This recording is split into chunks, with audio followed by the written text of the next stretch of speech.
Olá, queridos irmãos, é um prazer poder estar junto com você nesse momento tão importante, tão especial da nossa igreja. Você com o seu líder de pequeno grupo, com os amigos. O meu desejo é que o Espírito Santo possa se derramar entre vocês, que a palavra de Deus seja desafiadora, que vocês possam ter um aprendizado excelente nessa noite. Queridos, estamos numa série de pregações aos domingos na nossa igreja, e no último domingo, dia 6 de junho, nós falamos sobre o papel da igreja em acender luzes. Como que uma igreja sem paredes, e o título da série de pregações é esse, uma igreja sem paredes. Como que uma igreja sem paredes é capaz de ser instrumento em dias difíceis na nossa sociedade? A marca da igreja, o papel da igreja deve ser de acender luzes em dias escuros. E eu me utilizei do texto de 1 Reis, capítulo 19, versículo de 1 até o 4. Eu peço nesse momento que você leia com o seu líder, se você quiser, até pode parar o vídeo agora, e leia com o seu líder o capítulo 19, do versículo 1 até o versículo 4 de 1 Reis. É muito importante para a nossa compreensão esse capítulo, porque esse capítulo nos traz a história, né, de um homem que foi cheio do Espírito Santo, de um homem que viveu o extraordinário de Deus, de maneira sobrenatural.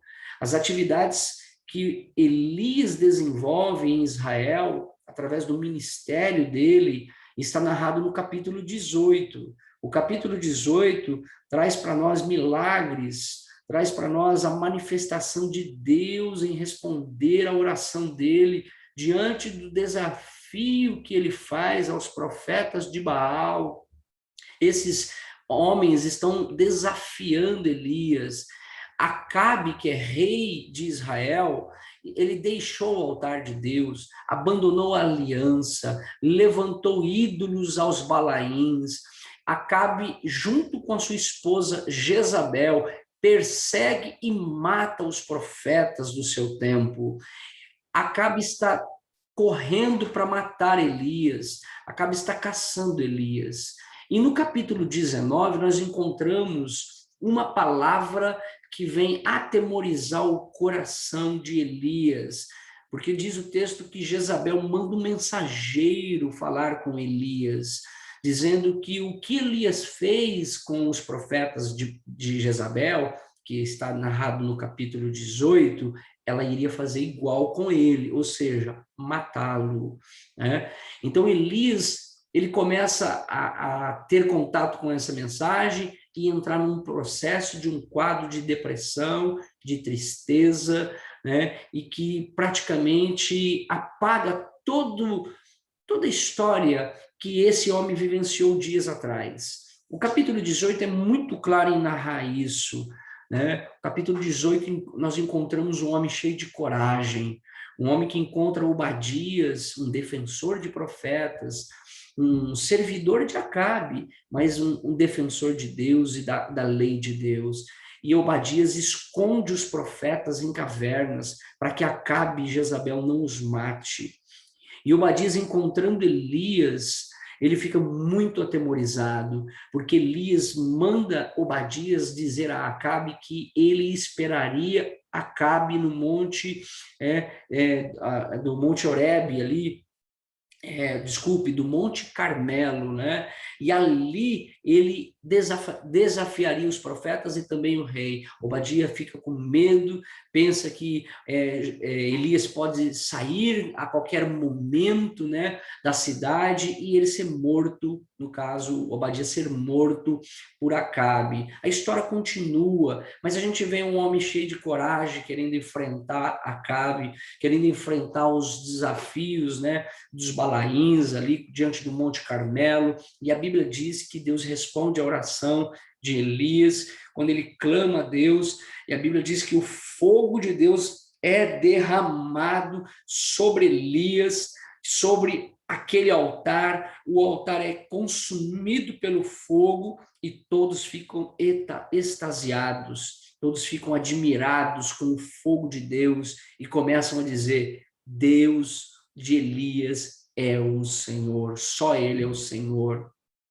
Elias mata esses profetas, a Bíblia diz que já fazem 3 anos de seca, e agora Elias vai receber da parte de Deus, e ele vai começar a orar de joelhos, e vai vir chuva sobre aquele lugar. Um homem de coragem, um homem que tem a resposta de Deus, com fogo do céu diante dos profetas de Baal, um homem cheio do poder de Deus, um homem que está vivenciando coisas extraordinárias, um homem que ora para não chover por 3 anos, para endurecer o coração de Acabe, e no 3º ano, que é o final do capítulo 18, a gente vê a chuva de Deus caindo sobre aquele lugar. Um homem de Deus, mas que no capítulo 19 fica atemorizado.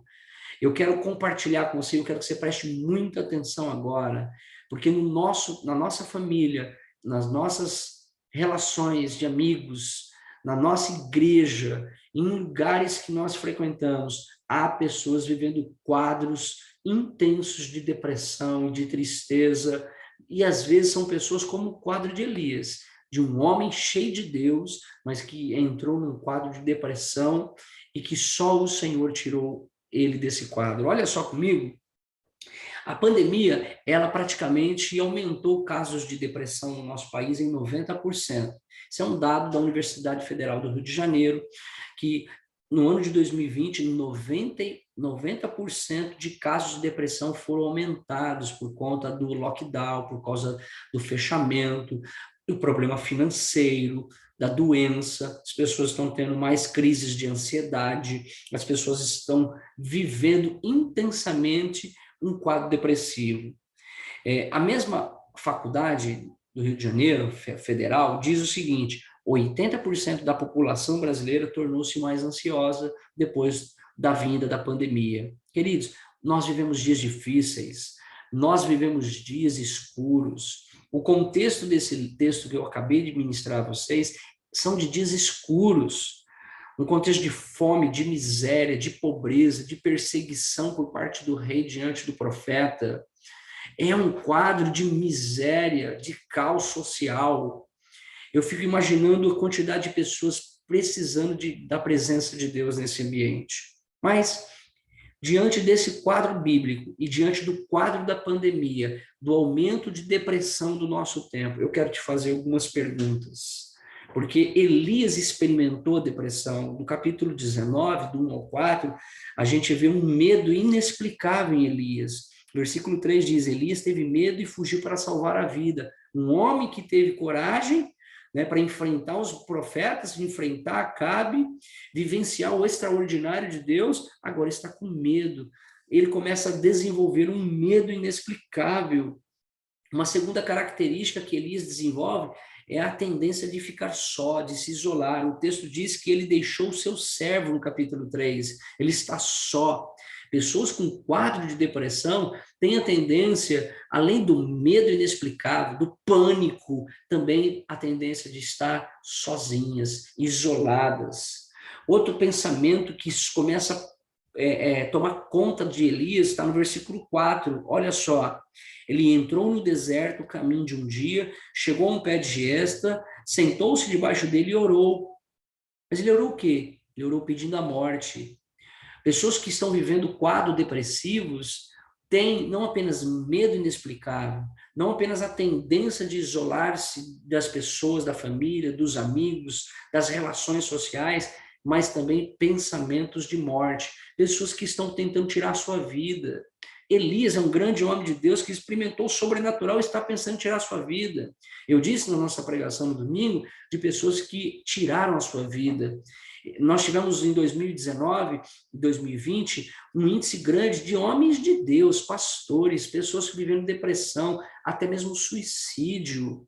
São dias difíceis. O papel da igreja é acender luzes, é guiar, é conduzir, é orar, é estar próximo, é criar caminhos na escuridão através de luzes. E nós temos a luz do Senhor. Por quarto lugar, a gente encontra a trivialização do bem. Elias torna trivial o bem que o anjo faz para ele. No versículo 5, versículo 7, a Bíblia diz, no capítulo 19, a Bíblia diz que o anjo aparece para ele e assa um pãozinho na grelha com água para Elias, para ele se alimentar.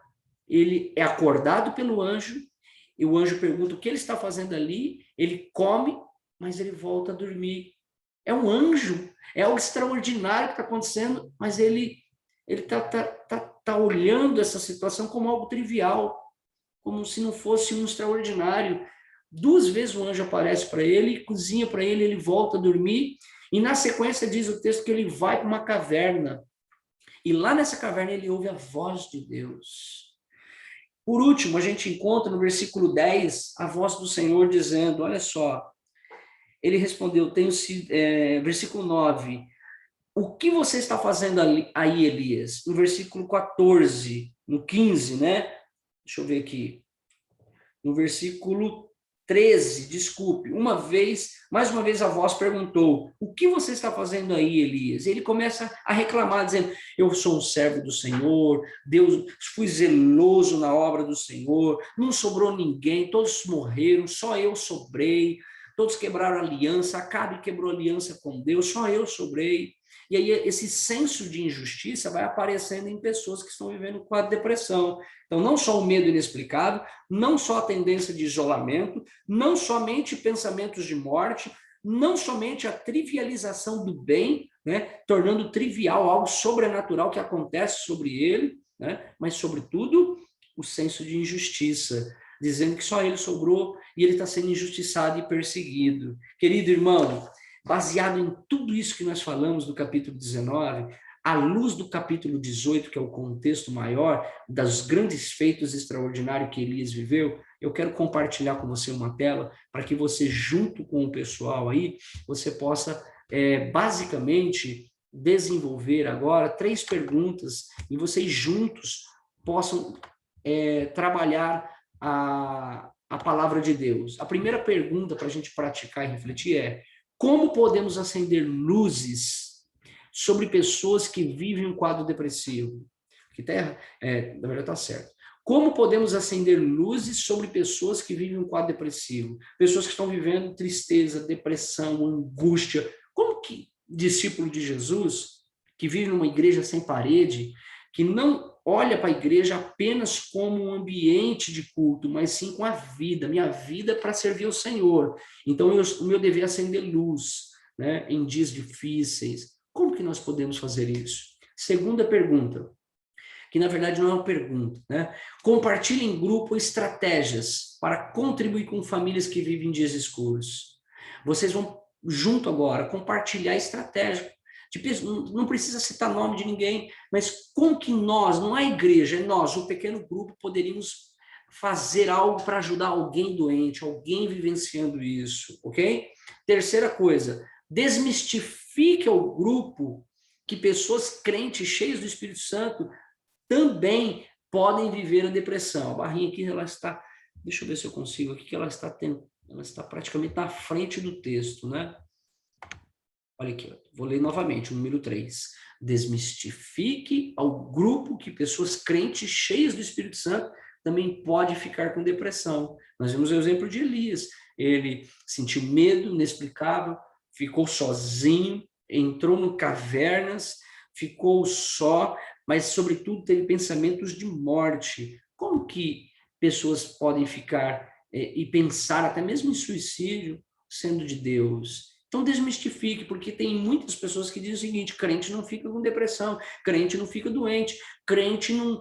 Isso é coisa do demônio. A gente tem um exemplo bíblico de alguém cheio do poder de Deus, que vivenciou o extraordinário de Deus e que pensou em morrer, pediu para morrer e viveu um quadro de tristeza profundo. Esse foi chamado de Elias. Então, esse é o momento de vocês pensarem sobre isso. Que você possa aproveitar esse tempo. Deus abençoe a sua vida e até o próximo pequeno grupo, viu? Tenha uma semana de vitória entre todos os participantes do grupo, a sua família e todos que te cercam. Deus te abençoe.